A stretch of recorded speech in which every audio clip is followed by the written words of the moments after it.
Hi, I'm Prism Raven, and this is the only brush you'll need for painting. I've been seeing a lot of conversations online regarding brushes, more specifically whether brush choice matters or not. And it's kind of a complicated topic for me to get into because I don't really have one specific answer. As a brief summary of my thoughts, I think that yes, it does matter in the sense that the wrong brush choice can hinder your progress a lot and can even hurt the quality of a painting based on its match with your skill level, your art style, your preferences, and all that. However, I feel like in online spaces there is an overemphasis on what specific brushes we should use, when that is really not necessary. There are tons of brush packs online left and right. People are just crazy for finding what brush pack is gonna unlock this new skill for them. And I feel like that's not really a very productive way of looking at brushes. In my opinion, if a brush is able to lay down color in a specific manner that is predictable, I feel like you should be able to work with it. Yes, brush choice can affect the look of an artwork, especially if, you're going for a specific texture that you want. Maybe you'd want more painterly strokes for your rendering. I get that. But I feel like at its core, at its foundation, the overall look of an illustration is still very much based on an artist's skill, not their brushes. And I feel like that's kind of a difficult thing to learn as a beginner. I know the struggle, especially as an artist who primarily learned art online. I understand where people are coming from whenever they come to me saying that they feel like their brushes are holding them back in a way. There's a lot of content out there that is basically telling you that. And I want to use this video to hopefully dispel some of those beliefs and prove a little bit that while brushes are important, I don't think we should be putting this much emphasis on it. Which leads us to this video where I'll only be using one brush. And that brush is the basic round brush with opacity. I can guarantee you that every drawing program has this, or at least a version of it. In Krita, it's called Basic to Opacity. And I actually made a brush folder just for this one single brush, just so I won't accidentally click on other brushes, just for this challenge. As usual, I started off with a sketch. With my current process, I actually just, even when I'm not doing this challenge, it's just what I prefer right now because it's simple, and I think that simplicity and lack of texture allows for it to be very predictable, and a textureless basic round brush is perfect for that. Normally, what I would do is I would switch back and forth between this opacity round brush and the one with no opacity, which is called basic one. And I would use the one with no opacity in order to erase my lines. For this challenge, I unfortunately could not do that, so I just toggle between the erase and the painting feature for this brush. I don't really know the default shortcut, but I set it to letter P in my keyboard to switch between the erase and the painting mode. And yeah, that is basically the entirety of the sketching process. Just switching back and forth between erasing and painting. Also using the liquify feature every once in a while just to make sure that things are proportionate. I love maintaining a lot of sharp angles and corners in my art style. And I feel like that confuses some people. They think that I'm using some sort of square brush. I actually got a comment on that in my recent video. Somebody asked what brushes I'm using. They said it looked like a square brush, and no, it's actually not. It's just a round brush, and the angular look is a choice that I made when I'm painting. It's not a choice that was made for me by the brush. I made sure to use a reference. That's something that I think a lot of beginners should be doing more instead of obsessing over brushes. Also, I wouldn't consider myself an advanced artist yet. I'm still very much at the intermediate stage, So this is definitely something that is not just reserved for professionals or people who are very advanced already. I did this as a beginner, and I'm still able to do it as an intermediate artist. As you probably saw in the thumbnail, I'm drawing a cloud god of sorts. I went for that idea because I wanted to do that for a while, and I feel like doing a regular portrait would be too easy because with the painting process to be specific when I'm finally coloring and shading, I used to actually just also use one brush when I'm painting portraits when I was a beginner. And I feel like if I did this challenge and I just did a random portrait, then it would be too easy and it wouldn't really be a challenge. So I wanted to do something more environment focused just to prove my point that you don't really need fancy brushes to do things that are a little more difficult or out of your comfort zone. After I'm happy with the basic foundation that I've laid with a sketch, I then proceed to refine it in another layer, still using the same round brush. This took quite a while because I don't have my opaque brush to erase lines, and it took going over an area a bunch of times to fully erase some parts of the stroke. Even with just this sketch, I hope you're already getting what I mean when I say that brushes do matter, but they're not really that important. At the end of the day, you're still the one making the shape decisions, what angles to make. Even though specific brushes do help a lot and can speed up your process by a ton. I'm also taking advantage of using some transform tools to adjust some of the angles that I don't like. That's definitely a common theme in this video. It's just me using all the different tools that Krita has to offer to make up for the lack of brush options. One of the most eye-opening videos that I've seen when I was a beginner was actually Marco Bucci's video on this exact topic, where he used one single brush to make a painting. And for the longest time, I've wanted to make my version of it, just to echo what he said in that video, which is that you really don't need fancy brushes to make something impressive. The tools are only as good as the artist that uses them. It's not the other way around. So yeah, credit to him for this video idea. This is our sketch.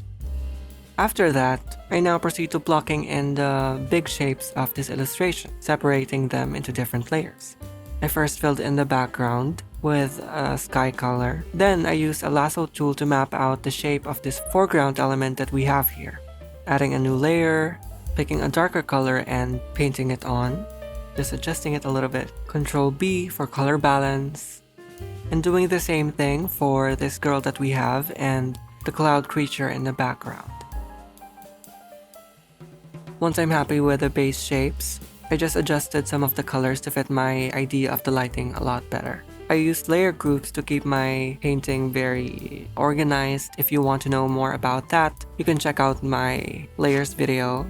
Thank you for the support on that video, by the way. I just used alpha inheritance to clip on the local colors on a different layer. I didn't really use a separate local layer for the clouds because it's just basically one shade, for now at least. And I went straight to shading. For the initial shading of the clouds, I used a lasso tool to help create some defined shapes. I could technically still make them with a round brush just using multiple layers, but this is the most efficient way of doing it, in my opinion. At this stage, I'm really just trying to create a distinct separation between light and dark. I don't really try to add too much detail and too much blending yet. I think doing that too early on can be a bit overwhelming for a lot of us, so I avoid that. After I'm happy with the shading layer, I then proceeded to duplicate that and paint on top of it with a lighter color. Again, keeping things very simple. We can clean up a lot of the unrefined details later on, so don't worry about making everything look too neat in the beginning. Just make sure that the lights and shadows create a distinct form that makes it look 3D. That is the rundown of the shading process. I then do that to our foreground, creating a distinct separation between light and shadow within the foreground while still maintaining the overall dark look compared to the background. After I'm happy with my basic shading, I then proceed to make a duplicate of our layers, just the foreground, the cloud, and the sky, with the groups now merged so we can simplify our layer management and start with rendering. Still using the same brush, painting over the sketch lines to erase them a little bit, and just creating more variation in our shapes.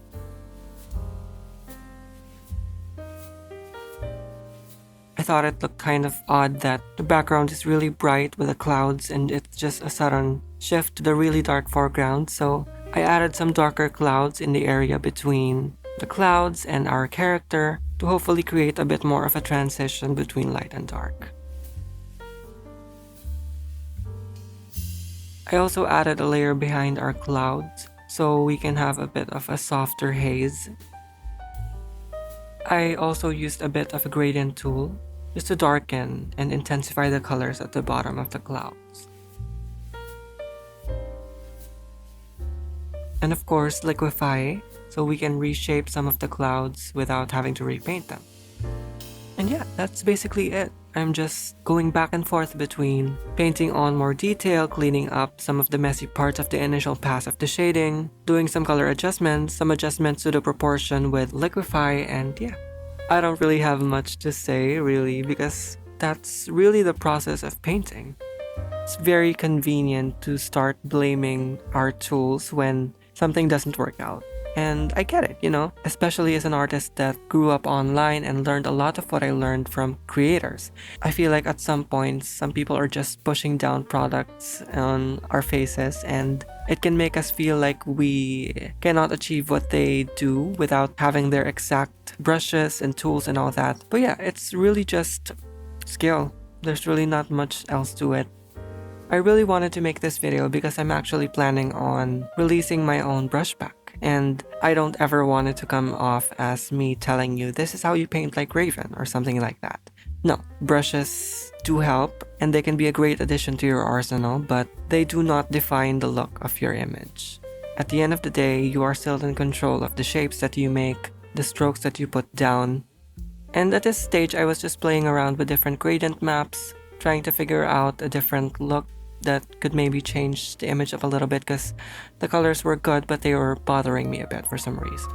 And I'm actually gonna admit to a mistake that I made here. I was playing around off camera, off recording, with the smudger brushes. I was just playing around, testing what it would look like if I were to use my regular brushes and smudge some things. And while I was doing that, somebody knocked on my door and I had like a whole conversation. And I eventually forgot that I was playing around with different brushes, and when I went back to this painting, I just started painting again normally without undoing what I did with the smudger tool. So yeah, sorry about that. It'll look like that for a while. I fixed it later on, don't worry.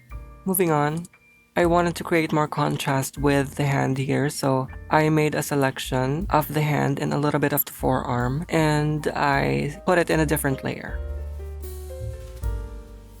Under that, I placed a round brush stroke and I blurred it with a blur filter to create a soft haze around it, so we can have a little bit of separation between the torso and the actual hand, just to create the illusion of the hand being further forward than the rest of the clouds.